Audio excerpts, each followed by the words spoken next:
Hello बच्चों, let's read this question. The question says shape of chromosome can be best observed during first one is telophase, second one is anaphase, third one is metaphase and last one is prophase. इस question में हमें पूछा गया है कि जो shape of chromosome होता है कौन से स्टेज में बेस्ट ऑब्जर्व की जा सकती है। तो आइए देखते हैं इस क्वेश्चन का आंसर क्या होगा। सबसे पहले इस क्वेश्चन में हम बात करते हैं की कॉन्सेप्ट की। की कॉन्सेप्ट इस क्वेश्चन में हमारे हो जाएगा माइटोसिस। माइटोसिस क्या होती है? ये एक टाइप ऑफ सेल डिवीजन होता है। टाइप ऑफ सेल डिवीजन होता है जिसका रिजल्ट ये होता है कि to daughter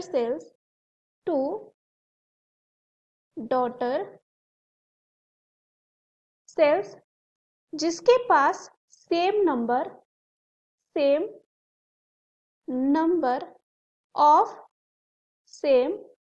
number of chromosome होता है जैसा पेरेंट न्यूक्लियस में पाया जाता है।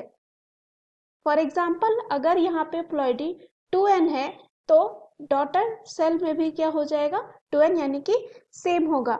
और इसे साथ ही साथ इक्वेशनल डिवीजन भी कहा जाता है। अब ये जो है मेनली इसमें 4 स्टेजेस पाई जाती हैं। 4 या कह सकते हैं कि जो कैरियोकाइनेसिस होता है वो 4 स्टेजेस में होता है, या कह सकते हैं karyokinesis involve 4 stages. Karyokinesis meaning यहाँ पे है कि यहाँ पे क्या होगा न्यूक्लियर डिवीजन। तो ये 4 स्टेजेस कौन कौन से होती है? पहला होता है प्रोफेज, दूसरा जो होता है वो होता है मेटाफेज, तीसरा होता है एनाफेज एंड लास्ट जो हो जाता है उसे कहा जाता है टीलोफेज। तो सबसे पहले अगर हम बात करें प्रोफेज की तो ये सबसे पहला स्टेज होता है माइटोसिस का। फर्स्ट स्टेज होता है इन विच जेनेटिक मटेरियल जो होता है यानी कि डीएनए की बात करें, genetic material in a cell begins to condense. यहाँ पे कंडेंस होना क्या हो जाता है? स्टार्ट हो जाता है, ताकि क्या बना सके? क्रोमोसोम बना सके। अब आते हैं यहाँ पे मेटाफेज में। तो प्रोफेज के बाद क्या आता है? मेटाफेज। तो ये जो है बेस्ट टाइम होता है टू स्टडी क्रोमोसोम, क्योंकि यहाँ पे जो है क्रोमोसोम अपीयर हो जाते हैं या दिखने शुरू हो जाते हैं और बहुत अच्छे से हम यहाँ पे देख सकते हैं। सो यहाँ पे ऐसा इसलिए होता है क्योंकि जो क्रोमोसोम होते हैं सबसे ज्यादा कंडेंस्ड हो जाते हैं। क्या हो जाते हैं? सबसे ज्यादा कंडेंस्ड हो जाते हैं।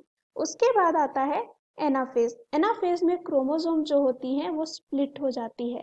क्या हो जाती है? स्प्लिट हो जाती है एट द सेंट्रोमेयर। कहाँ पे? सेंट्रोमेयर में जो है स्प्लिट हो जाती है एंड मूव हो जाती है अपोजिट पोल में जो है मूव हो जाती है। उसके बाद आते हैं हम टीलोफेज में। तो यहाँ पे क्या होता है? डी कंडेंस हो जाते हैं। क्या हो जाते हैं? डी कंडेंस हो जाते हैं जो क्रोमोसोम होते हैं। अब यहाँ पे हमें पूछा गया था कि shape of chromosome can be best observe during. तो हमने देखा कि बेस्ट टाइम जो होता है वो मेटाफेज में होता है, यानी कि मेटाफेज में ही जो है हम क्रोमोसोम को देख सकते हैं। तो अगर हम ऑप्शन में चले तो सबसे पहला ऑप्शन दे रखा है टीलोफेज जो गलत होगा, दूसरा है एनाफेज ये भी गलत होगा, तीसरा है मेटाफेज जो इस क्वेश्चन का आंसर हो जाएगा, and last one is prophase. Again ये क्या है? गलत। So the right answer of this question is option C. Hope you understood it well. Best of luck.